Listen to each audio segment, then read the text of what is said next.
नमस्कार दोस्तों, स्वागत है आपका स्टार ऑनलाइन स्टडी में। और आज हम बात करेंगे राजस्थान के भूगोल के बारे में। यानी राजस्थान भूगोल के अंदर हम राजस्थान का जो भौतिक स्वरूप है हम उसके बारे में बात करेंगे। तो मित्रों, जो राजस्थान का भूगोल है उसके अंदर जो हमारा महत्वपूर्ण टॉपिक रहता है राजस्थान का भौतिक स्वरूप, उसके अंदर हमने 4 भागों में बांटा था राजस्थान के भौतिक स्वरूप को, जिसमें से हमारा पहला पार्ट था जो मरुस्थलीय प्रदेश यानी उत्तर पश्चिमी मरुस्थलीय प्रदेश, उसको हमने कर लिया, जिसके अंदर शुष्क और अर्धशुष्क मरुस्थल थे। और इसके बाद हम जो आज दूसरा भौतिक स्वरूप है यानी अरावली पर्वतमाला के बारे में बात करेंगे कि अरावली पर्वतमाला किसका अवशेष है और ये कब किया है, इसमें कौन कौन सी चोटियां पाई जाती है, इसकी क्या विशेषताएं हैं, उनके बारे में चर्चा करेंगे। देखिए मित्रों, परीक्षा की दृष्टि से काफ़ी महत्वपूर्ण टॉपिक है भौतिक स्वरूप। आपको प्रत्येक परीक्षा में 1-2 प्रश्न देखने को जरूर मिलते हैं भौतिक प्रदेश से संबंधित। तो तो मित्रों, वीडियो शुरू करने से पहले मैं आपको ये कहूँगा, अगर आपको ये वीडियो पसंद आती है तो लाइक व शेयर ज़रूर करना। और अगर आपको लगता है कि ये वीडियो आपकी स्टडी में फ़ायदेमंद है, ये चैनल आपके लिए फ़ायदेमंद है, तो चैनल को सब्सक्राइब भी करना। और अगर आपको लगता है कि ये फ़ायदेमंद नहीं है तो कोई बात नहीं, आप आगे मत देखना जी। तो हम बात करेंगे राजस्थान का जो भौतिक स्वरूप है उसके बारे में। जो दूसरा स्वरूप है अरावली के बारे में बात करेंगे। तो पहले हम इसकी थ्योरी देखते हैं, उसके बाद में इसके चित्रों सहित हम इसे हल करेंगे। तो मित्रों, जो अरावली पर्वतमाला है उसके बारे में हम ये कहेंगे कि इसकी उत्पत्ति कब हुई थी। तो इसकी उत्पत्ति जो मानी जाती है, भूगोल का जो सन है उसके अनुसार माना जाता है, प्री कैम्ब्रियन युग में मानी जाती है। तो अपना पहला प्रश्न ये बन गया कि अरावली पर्वतमाला की उत्पत्ति कौन से युग में हुई थी। तो वो हुई थी प्री कैम्ब्रियन युग में हुई थी। ये प्राचीन वलितमाला है यानी पुराने पर्वत श्रृंखला है। देखा जाए तो विश्व की सबसे पुरानी पर्वत श्रृंखला यही है जी। अब इससे क्वार्ट जाइंट चट्टानें भी पाई जाती है। इसमें चट्टानें कौन सी पाई जाती है? क्वार्ट जाइंट चट्टानें पाई जाती हैं। ये भी प्रश्न आपके आने वाला है जी, इसको भी आप साथ साथ में नोट करते रहना। और अगर मित्रों आपको इस वीडियो से संबंधित या रीट भर्ती से संबंधित जो भी आपको पीडीएफ वगैरह चाहिए तो वो आपको टेलीग्राम ग्रुप में मिल जाएगी। उसका लिंक मैं यहाँ नीचे आपको सेंड कर देता हूँ। रीट पंजाबी की भी वीडियो हमारे चैनल पर आपको प्ले लिस्ट में मिल जाएगी, जो पूरा सिलेबस करवाया हुआ है। और भारत के संविधान की भी मिल जाएगी आपको। आगे हम बात कर रहे हैं कि ये वर्तमान में यह अवशिष्ट पर्वत है। कहने का मतलब अब ये एक तरीके से अवशिष्ट है, यानी एकदम अपने बिखराव की दृष्टि में है जी। इसकी तुलना अमेरिका से एक पर्वत से की जाती है, अमेरिका का जो अल्पेशियन पर्वत है उससे की जाती है। अभी जैसा अमेरिका का अल्पेशियन पर्वत है उसके समान भारत में अरावली पर्वतमाला है जी। बिल्कुल उसके तुलना की जाती, कंपेयर किया जाता है जी उससे। और आगे हम बात करेंगे कि यहाँ पर कितने प्रतिशत भाग में क्षेत्रफल में फैला हुआ है। तो ये राजस्थान का जो कुल क्षेत्रफल है उसका 9% भाग पर फैला हुआ है, यानी 30,801 वर्ग किलोमीटर में फैला हुआ है। और इस पे 10% जनसंख्या निवास करती है जी। देखिए जी, यहाँ पर जो कुल क्षेत्रफल कितना है वो तो राजस्थान का 9% है, और राजस्थान की जनसंख्या कितनी निवास करती है? 10% है। यानी आंकड़ा बिल्कुल एक जैसा ही मिलता जुलता ही है, याद करना आसान है।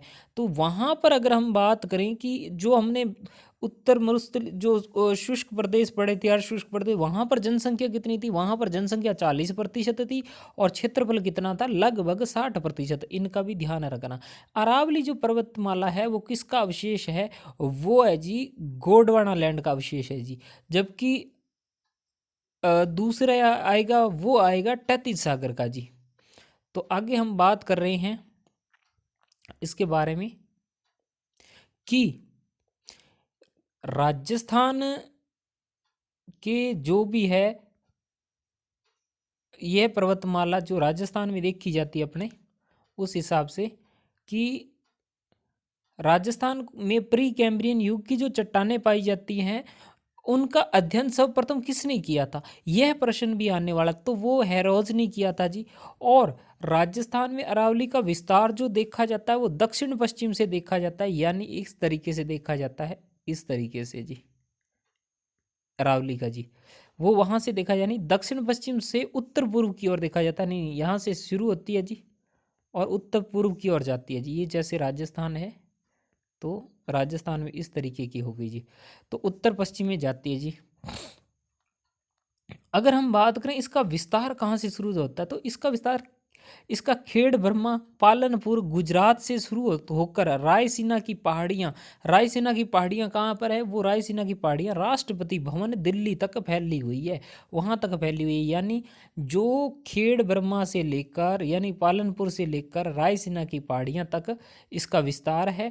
और यह जो राजस्थान में प्रवेश करती है वो कौन सा जिला है? वो सिरोही जिले से प्रवेश करती है। और सिरोही जिले का गांव कौन सा? ईशान कोण गांव है, वहां से प्रवेश करती है राजस्थान में। और झुंझुनू के खेतड़ी एक जगह है जी जहां से तांबा निकलता है, वहां से बाहर निकल जाती है। इसकी कुल लंबाई अगर पूछे तो 692 किलोमीटर है। तो अगर 692 किलोमीटर कुल है तो राजस्थान में कितनी है? तो राजस्थान में 550 किलोमीटर है, यानी लगभग 80% भाग अरावली का राजस्थान में ही है जी, अरावली पर्वतमाला का। इसका भी ध्यान रखना जी। आगे अगर हम बात करें, जो अरावली का सर्वाधिक विस्तार हमें देखा जाता है वो कौन से जिले में देखा जाता है? वो सर्वाधिक उदयपुर में देखा जाता है, जबकि अजमेर में सर्वाधिक कम देखा जाता है। तो सर्वाधिक तो है उदयपुर में, और सबसे कम विस्तार अजमेर में है। इस बात का ध्यान रखना जी। अरावली का विस्तार सर्वाधिक घनत्व की दृष्टि से अगर आपसे पूछ ले भी किस में अरावली का घनत्व अधिक है, तो वो राजसमंद में अधिक है। अगर हम बात करें सबसे अधिक ऊंचाई कहाँ पर है, तो वो माउंट आबू में है जी। और इसकी न्यूनतम ऊंचाई कहाँ पर है? पुष्कर घाटी अजमेर में है जी। जब पुष्कर में कम विस्तार है तो इसकी ऊंचाई भी वहाँ पे कम है।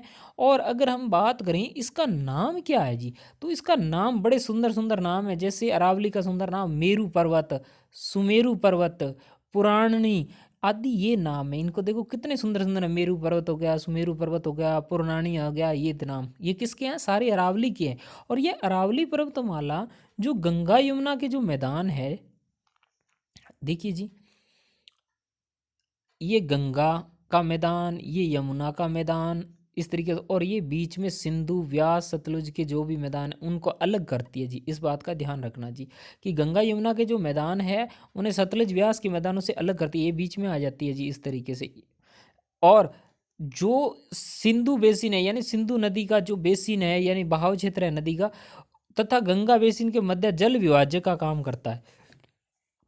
जल विभाजक, इसका जल इधर नहीं आता, इसका जल इधर नहीं आता, तो जल विभाजक का काम करता है। अब एक प्रश्न और बन जाएगा, जो क्रेस्ट लाइन का निर्माण करती है, तो क्रेस्ट लाइन किन किन दो नदियों के बीच में निर्माण करेगी? वो सिंधु बेसिन और गंगा बेसिन के बीच में। अरावली पर्वतमाला को हम 3 भागों में बांट सकते हैं। देखिए जी, अरावली पूरी की पूरी है जो राजस्थान में 550 किलोमीटर है, उसको हम 3 भागों में बांटते हैं जी। क्या क्या है वो देखते हैं जी।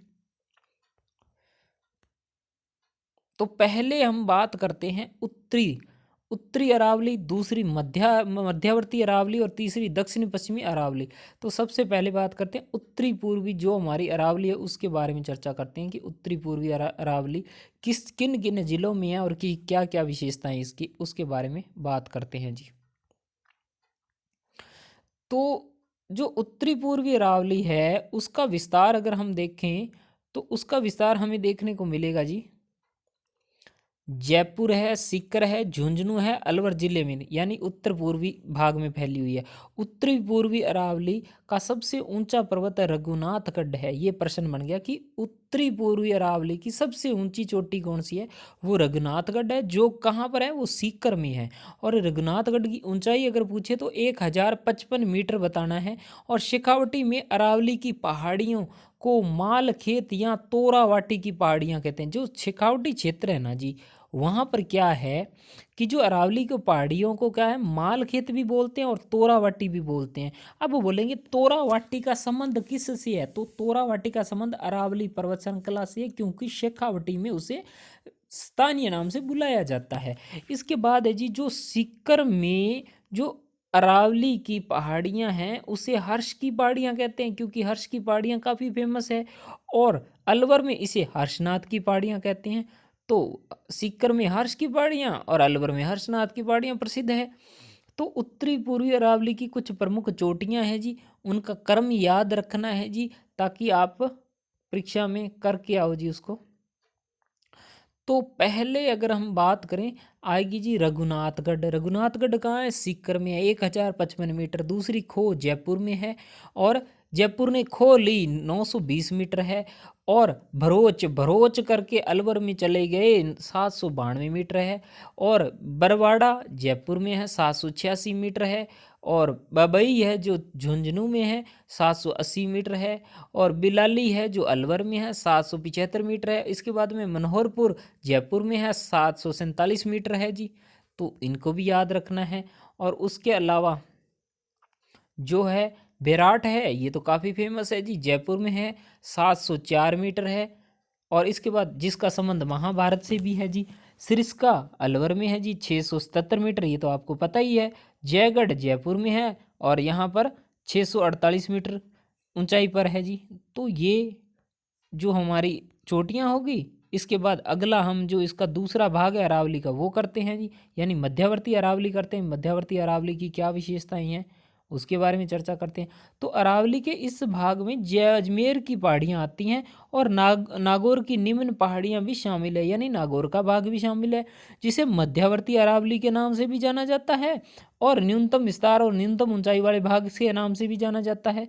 अगर हम बात करें मध्यवर्ती अरावली की, जो सबसे ऊंची चोटी है जी गोरम जी है जी। याद रखना जी, मध्यवर्ती अरावली की सबसे ऊंची चोटी कौन सी है, वो गोरम जी है। अगर आपसे सीधा पूछ ले कि अरावली की सबसे ऊंची चोटी कौन सी है, फिर तो गुरु शिखर गुरु शिखर के बारे में ही बताना है। लेकिन उत्तरी, मध्यवर्ती, दक्षिणी, पूर्वी इस तरीके से पूछे तो आपको अलग अलग बतानी है जी, उसको भी ध्यान होना चाहिए। तो मध्यवर्ती अरावली की सबसे ऊंची चोटी कौन है, गौरम जी है, जो कहाँ पर स्थित है, वो अजमेर में स्थित है जी, इस बात का ध्यान रखना जी। इसके बाद है जी तोरावटी की ऊंचाई 870 मीटर है। अन्य कुछ चोटियाँ जिन्हें नाग गौरम जी है वो अन्य चोटियाँ। इसके बाद झिलवाड़ा एक स्थान है, कछवाली है, अनेरिया है, देवारी है, पीपली है, पकेरिया है, शिवपुर घाट है, सूरा घाट दर्रे हैं। ये दर्रे और घाट है जी जो काफ़ी फेमस है, इनको अपने देख लेना, साथ साथ में नोट करते रहना कि जो झिलवाड़ा का है भाग, कछवाड़ी है, और अरनिया है, देवारी है, पीपली है, बार पखेरिया है, शिवपुर घाट है, सूरा घाट दर्रा है। अब ये निम्नलिखित में से ये कहाँ पर है, तो ये मध्यवर्ती अरावली में है जी। इससे इसमें से बार पखेरिया, शिवपुर घाट और सूरा घाट दर्रे ब्यावर अजमेर में स्थित है। अजमेर में स्थित है, इसका भी ध्यान रखना है। पखेरिया और शिवपुर घाट, सूरा घाट कहाँ पर है, ब्यावर है, और ब्यावर कहाँ है, अजमेर में जी, इनको ध्यान रखना है जी। अब इसकी बात करनी है भी, जो मध्यवर्ती अरावली की कुछ ऊंची चोटियां हैं उनके बारे में भी अध्ययन कर लेते हैं। तो पहली है जी गौरम जी, अजमेर में है, 634 मीटर ऊंचाई पर है। इसके बाद में जी तारागढ़, तारागढ़ भी अजमेर में है, 870 मीटर है। इसके बाद नाग है जी, अजमेर में 795 मीटर है जी। इसके बाद अगला जो हमारा अरावली का जो तीसरा भाग है वो है जी दक्षिणी पश्चिमी अरावली। तो ये दक्षिणी पश्चिमी अरावली, जो अरावली का तीसरा, यानी शॉर्ट खंडों में हमने विभाजित किया था, तो तीसरी अरावली देखिए जी, मैं अभी आपको अरावली राजस्थान का जो दूसरा भौतिक स्वरूप है अरावली पर्वतमाला करवा रहा हूँ। और अरावली पर्वतमाला को मैंने 3 भागों में बांट दिया था, और जिसके अंदर हम तीसरे जो इसका भाग है उसके बारे में चर्चा कर रहे हैं। और एक बात और कहूँगा, मैंने राजस्थान का भौतिक स्वरूप का एक पार्ट पहले बना दिया है, आप उसको भी देख लेना। उसको देख के इसको देखोगे तो समझ आ जाएगा, डायरेक्ट इसको देख रहे हो तो ये समझ आपके थोड़ा कम आएगा, तो वो ध्यान कर लेना, थोड़ा सा देख लेना जी। तो अब हम बात कर रहे हैं दक्षिणी पश्चिमी अरावली के बारे में। तो दक्षिणी पश्चिमी अरावली की क्या विशेषता है, यह अरावली का सबसे ऊंचा भाग है। पहली विशेषता ये आगे कि यह सबसे ऊंचा है और सर्वाधिक विस्तृत व पर्यटन की दृष्टि से सबसे महत्वपूर्ण भूभाग अगर पूछे कौन सा है, तो वो दक्षिणी अरावली दक्षिण पश्चिमी अरावली है जी। इसका विस्तार पूछे कौन से जिलों में, सिरोही उदयपुर में है, डूंगरपुर राजसमंद जिलों में भी है जी। बांसवाड़ा मत कर देना जी, इस बात का ध्यान रखना। दक्षिणी पश्चिमी अरावली का भी आकार है, हाथ के पंजे के समान है। और इस क्षेत्र में प्रमुख दर्रे कौन से हैं, ये बहुत ज़्यादा महत्वपूर्ण है। यानी दर्रे हैं जिलवा की नाड़, सोमेश्वर की नाड़, हाथीगुड़ा की नाड़, देसूरी की नाड़, देवर, हल्दी घाटी की नाड़ आदि फेमस है जी। तो ये सारे कहाँ हैं जी, ये जो है इसी अरावली के जो तीसरे भाग में ही पाई जाती है जी। इसके बाद देखो जी, अगर आपसे पूछे ये कौन से है जी, ये दक्षिणी पश्चिमी अरावली में पाए जाते हैं। और इसके बाद मध्यवर्ती अरावली की कुछ प्रमुख चोटियाँ हैं जी, उनके बारे में भी चर्चा कर लेते हैं, यानी सभी के बारे में इकट्ठी चर्चा कर लेते हैं कौन कौन सी है। तो सबसे पहले हम बात कर रहे हैं जी गुरु शिखर के बारे में बात करेंगे जी। तो गुरु शिखर कहाँ है? सिरोही में है जी, 1722 मीटर है जी। दूसरा शेर है, सिरोही में है जी, 1597 मीटर है। फिर है जी दिलवाड़ा, सिरोही में है जी, 1442 मीटर है। फिर है जरगा, उदयपुर में है जी, और इसके बाद में 3431 मीटर है जी। अचलगढ़ सिरोही में है जी, 1380 मीटर है। इसके बाद कुंभलगढ़ राजसमंद में 1224 मीटर है। इसके बाद धोनिया उदयपुर में है और 1183 मीटर की ऊंचाई पर है। फिर ऋषिकेश सिरोही में है और 1017 मीटर है। इसके बाद कमलनाथ सीकर में है जी, 1001 मीटर है। इसके बाद सज्जनगढ़ कहाँ है? उदयपुर में है जी, 938 मीटर है जी। और इसके बाद देखो जी, गुरु शिखर सबसे ऊंची चोटी है, दूसरी शेर, तीसरी दलवाड़ा और जरगा, ये 4 याद रख लेना जी। सज्जनगढ़ के बाद में लीलागढ़ है जी, वो कहाँ पर है जी? वो 874 उदयपुर में ही है। इसके बाद हमने करना है जी, ये हमारी अरावली पूरी हो गई है जी। अरावली जो पर्वतमाला है वो पूरी हो गई जी। अब हम बात करेंगे जो हमारा जो तीसरा भाग है, इसके बारे में बात करेंगे, यानी जो उत्तर पूर्वी जो हमारा भाग है, जो मैदानी भाग है, उसके बारे में बात करेंगे। तो इसको हम ध्यान से देखते हैं, ये किसका अवशेष है और इसकी क्या विशेषताएं है, उसके बारे में देखते हैं जी। तो जो हमारा पूर्वी मैदानी प्रदेश है, यानी उत्तर का और पूर्वी मैदानी प्रदेश है, उसके बारे में हम चर्चा करते हैं। राजस्थान की भौतिक स्वरूप है, हम इसका तीसरा भौतिक स्वरूप देखते हैं जी, जिसमें ये लिखा हुआ है कि इसका निर्माण जो हुआ है वो लाई हुई नदियों के लाई हुई जलोढ़ मृदा से हुआ है जी। और ये अवशेष किसका है? ये तैतीस सागर का अवशेष है। तो अरावली किसका अवशेष है? अरावली गोंडवाना लैंड का अवशेष है। और ये जो हम बात कर रहे हैं जो पूर्वी मैदानी प्रदेश है, ये किसका? ये तैतीस सागर का अवशेष है जी। तो इस भूभाग को गंगा यमुना की सहायक नदियां बहती है, यानी गंगा यमुना की जो सहायक नदियां वो इसी भाग में बहती है, आगे जाके वो गंगा यमुना में जाके मिल जाती हैं। इस मैदानी भाग में जो क्षेत्रफल कितना है वो 23% क्षेत्र है राजस्थान का। तो इसमें जनसंख्या कितनी निवास करती है? यहाँ पर 39% जनसंख्या निवास करती है।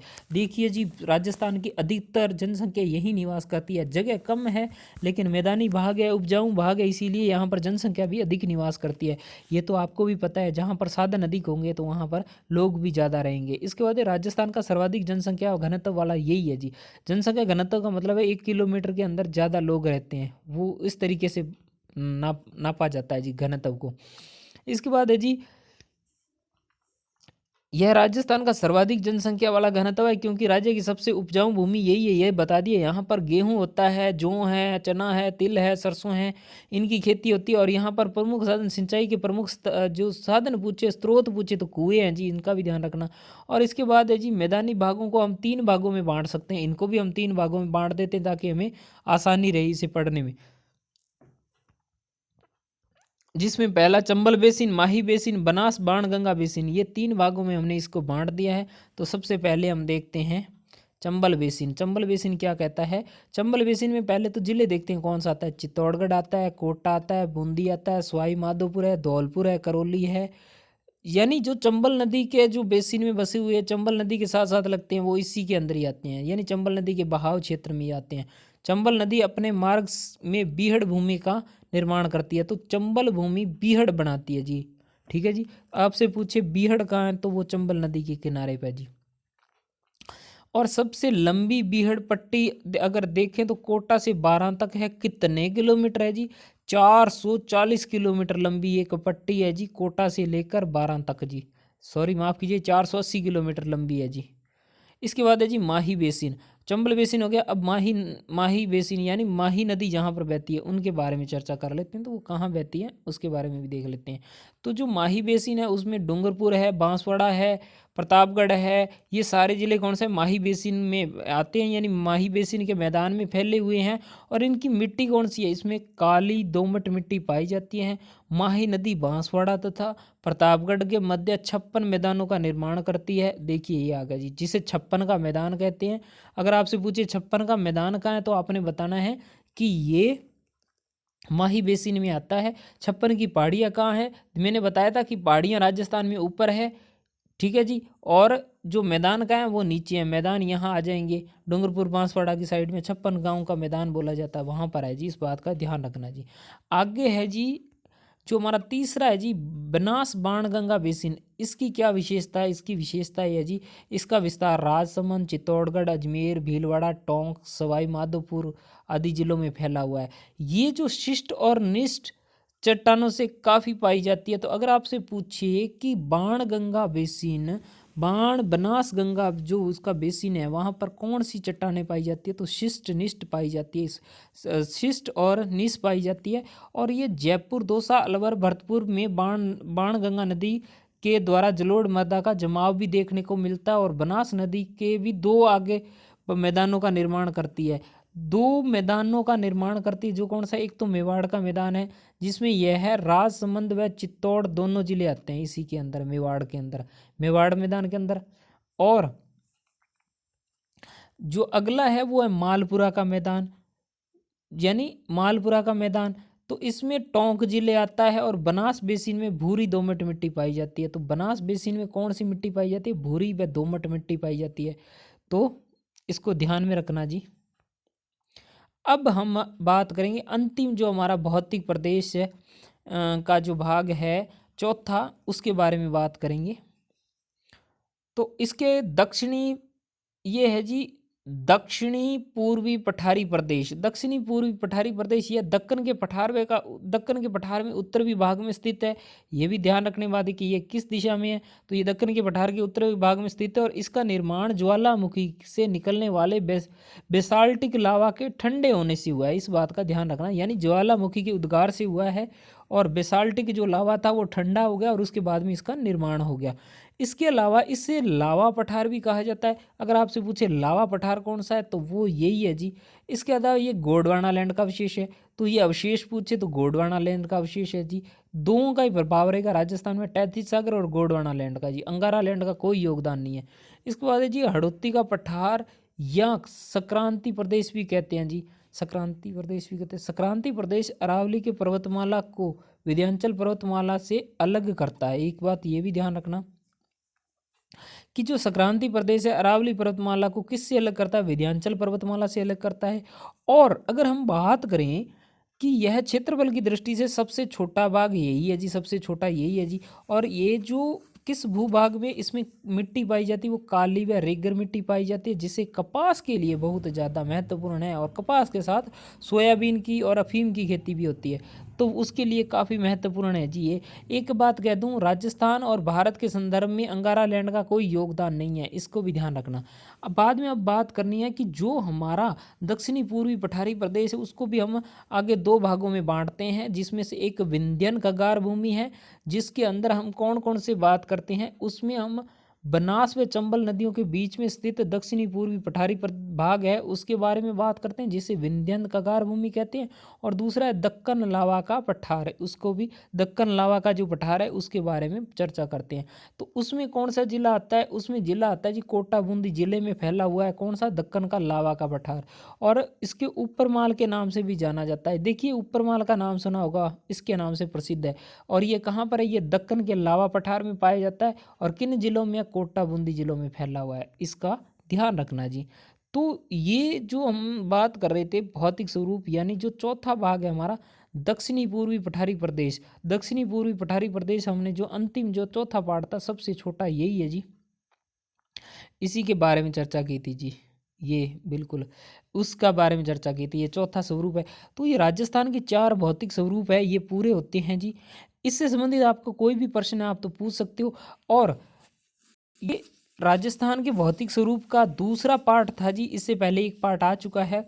इसके बाद इससे जो स्थानीय भाषा में जो बोले जाते हैं, यानी भौतिक स्वरूप से जुड़ी हुई कुछ महत्वपूर्ण टिप्पणियां हैं, उनको भी हम पढ़ेंगे। यानी भौतिक स्वरूप अभी हमारा अगले पार्ट में पूरा होगा, तो अगला पार्ट जरूर देखना। और संविधान के भी साथ में वीडियो आ रही है वो भी देखना। और अगर कोई पंजाबी विषय रखा है तो वो भी प्ले लिस्ट में जाकर देख लेना। अगर आपको किसी भी तरीके की सहायता की ज़रूरत हो तो आप टेलीग्राम ग्रुप ज्वाइन कर सकते हो। आपको उसके नोट्स है, पीडीएफ है, वो आपको वहाँ पर मिलेगी। और भी आपका कोई प्रश्न हो तो आप पूछ सकते हो। आपको ये वीडियो कैसी लगी कमेंट करके ज़रूर बताना है, और आप इस वीडियो के बारे में क्या राय रखते हैं वो ज़रूर लिख के बताना। मिलते हैं नेक्स्ट वीडियो में। जय हिंद, जय भारत।